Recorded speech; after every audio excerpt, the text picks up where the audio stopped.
பூலோகம் என்பது பொடியாகி போகலாம், பொன்னாரமே நம் காதலு பூலோகம் தாண்டி வாழலாம். ஆகாயம் என்பது இல்லாமல் போகலாம், ஆனாலுமே நம் நேசமே ஆகாயம் தாண்டி வாழலாம். கண்ணீரில் ஈரமாகி கரையாச்சு காதலே, கரை மாற்றி நாமும் இல்லை கரையேற வேண்டுமே.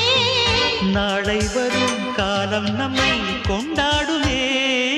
தாஜ்மஹால் தேவையில்லை அன்னமே அன்னமே, காடுமலை நதிகள் எல்லாம்